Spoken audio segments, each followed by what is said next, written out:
Hi everybody, this is Bart Simpson, and here's this lesson's first lesson of Chapter 10 on confidence intervals. But first, let's do board problem 48. Which of the following are true statements? Sampling parameters are used to make inferences about population statistics. Number two, statistics from smaller samples have more variability.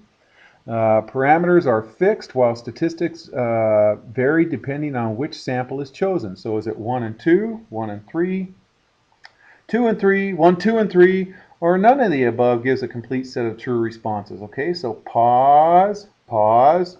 I'm watching you, pause it, and you answer this. Okay, you're back from your pauses now. And so sample statistics are used to make inferences about population proportions.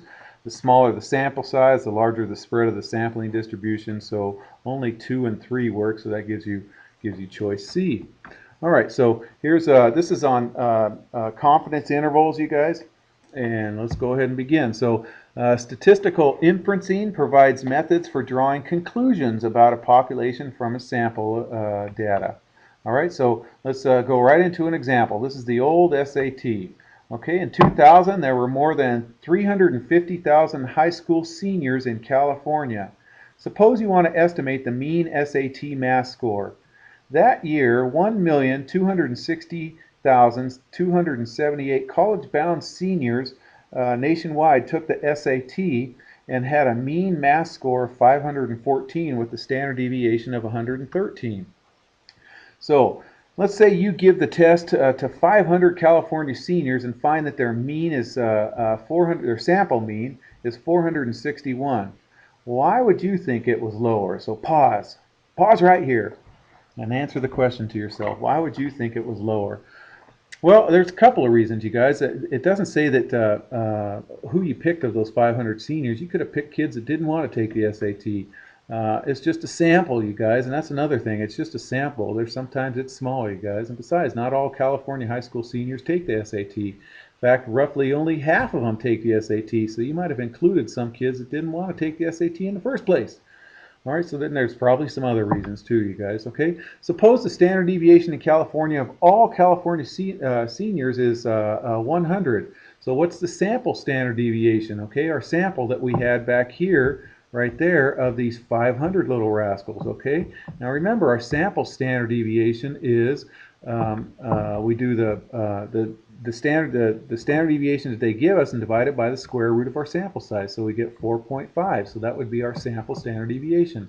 Now we're going to create a confidence interval from that.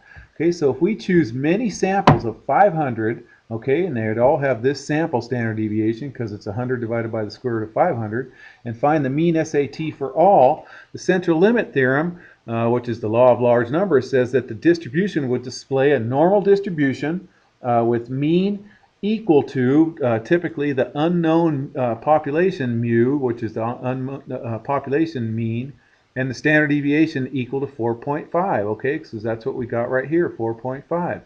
All right, so the 68, 98, 95, 99.7 rule says that, remember, this is 1 standard deviation away, 2 standard deviations away, 3 standard deviations away. So it says that 95% of the data of all samples, the mean score will be within 2 standard deviations of the population mean.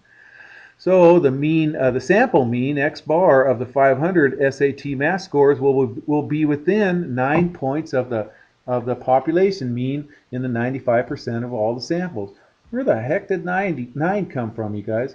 Well, since the standard deviation of these guys was 4.5, and within 2 standard deviations, I just multiplied 2 standard deviations, you guys, and that's where I got the 9, 4.5 times 2. Okay, so 95% of all the data is going to be within 9 points of the population mean. Okay, so in 95% of all the samples, the unknown mean lies between x minus 9 and x plus 9.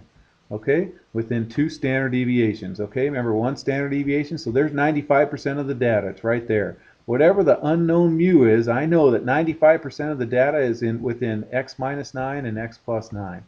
All right, so or x plus or the sample mean, sorry, the x bar plus or minus 9 says that 95% of all these intervals capture the true population mean.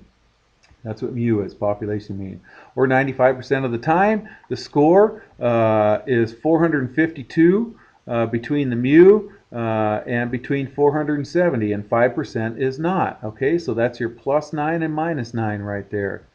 Alrighty, let's see. So this is called the 95% confidence interval of your population mu. The book says level of confidence interval. Okay, and then so figure 10.4, I'll show you in just a second, on page 541, shows the results of drawing many SRSs of the same population and calculating a 95% confidence interval from each sample. So here it is, you guys. This is, and there's 25 of them, you guys. These are all the confidence intervals right here.